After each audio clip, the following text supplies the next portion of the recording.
माननीय उच्च न्यायालय खंडपीठ जबलपुर द्वारा प्रदेश के कर्मचारियों के हित में कई अहम फैसले किए गए जो कि सरकारों की गलत नीतियों के खिलाफ और कर्मचारियों के पक्ष में आए हैं।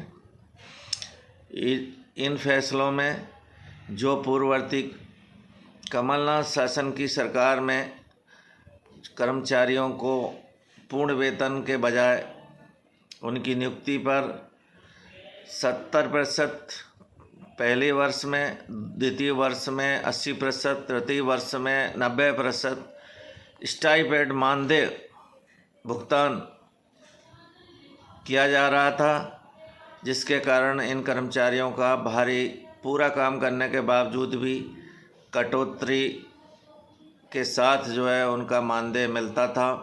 इसको माननीय उच्च न्यायालय ने अलोकतांत्रिक करार देते हुए इस फैसले को खारिज किया। खारिज करने के बाद में जो इनका पैसा काटा गया उसके अनुसार कर्मचारियों को अंतरराशि सहित भुगतान के सरकार को निर्देश दिए, किंतु ज्ञात हुआ है कि सरकार इस अहम फैसले के खिलाफ मात्र उनके पास कोई बिना विधिक आधार के सिर्फ इसलिए कि इस फैसले को टाला जाए और इन कर्मचारियों को न्याय से दूर किया जाए, इस हेतु राज्य सरकार इस मामले में माननीय सर्वोच्च न्यायालय यानी सुप्रीम कोर्ट में अपील करने की जानकारी प्राप्त हुई है, जो कि कर्मचारी जगत के लिए और उनके हितों को लेकर बिल्कुल भी ठीक नहीं है, क्योंकि सरकार के पास इस प्रकरण में कोई वैध आधार है ही नहीं। परीक्षा काल में पूर्ववर्ती जो हमारे मेन फंडामेंटल रूल हैं उनके अनुसार परीक्षा काल में सिर्फ कर्मचारियों को वेतन वृद्धि, अन्य आनुवंशिक लाभ प्रदान नहीं किए जाते थे और परीक्षा पूर्ण होने पर सभी लाभ प्रदान कर दिए जाते थे। किंतु ये जो स्टाइपेंड वाले जो नियम आए, इनमें वेतन कटौती तो अलग चीज़ है, वेतन वृद्धि और अन्य सभी लाभ भी रोक लिए गए। तो ये पूरी तरह से अव्यावहारिक फैसला है और माननीय उच्च न्यायालय में जो इस फैसले को जारी करके कर्मचारियों का पक्ष मजबूत किया है।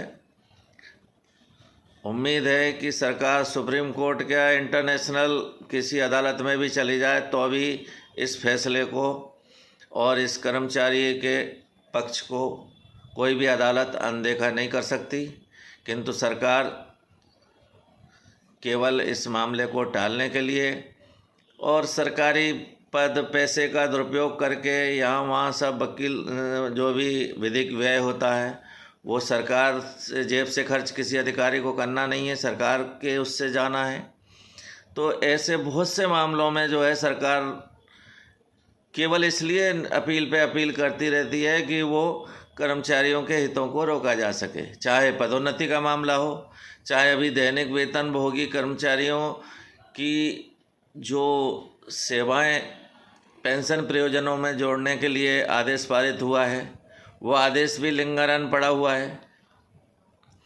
आज आयु सीमा सेवानिवृत्ति में भी भेदभाव सरकार द्वारा किया जा रहा है, किसी विभाग में 65 वर्ष, किसी में 62 और पूरा मनमाने तरीके से। ये कौन है जो नीति निर्धारक सरकार में बैठे लोग जो इस तरीके की चीज़ें जिस पे कि सरकार की छवि का भी सवाल रहता है, तो ऐसी चीज़ें लागू करवा देते हैं आनन फानन में। अभी एक निर्णय हुआ है पदों का विभेदीकरण समाप्त करना है। अस्थाई पद पूरे समाप्त कर दिए आपके द्वारा।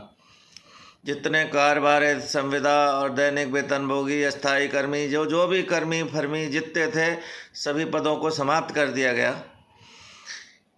अब उन पदों के समाप्त करने से उन्हें अस्तित्वहीन होने से क्या हो रहा है कि जो उन कर्मचारियों की मृत्यु के उपरांत उनके परिजनों को जो अनुकंपा नियुक्ति मिलती थी और जो रिक्त पद रहते थे उन पर सेवाओं में भर्ती होती रहती थी, वो पूरी तरह से बंद कर दी गई। आज अनुकंपा नियुक्तियों के हजारों प्रकरण विभागों में लंबित होते जा रहे हैं और उनको निराकरण का कोई रास्ता नहीं। सब विभाग मूक दर्शक बने हुए बैठे हुए हैं।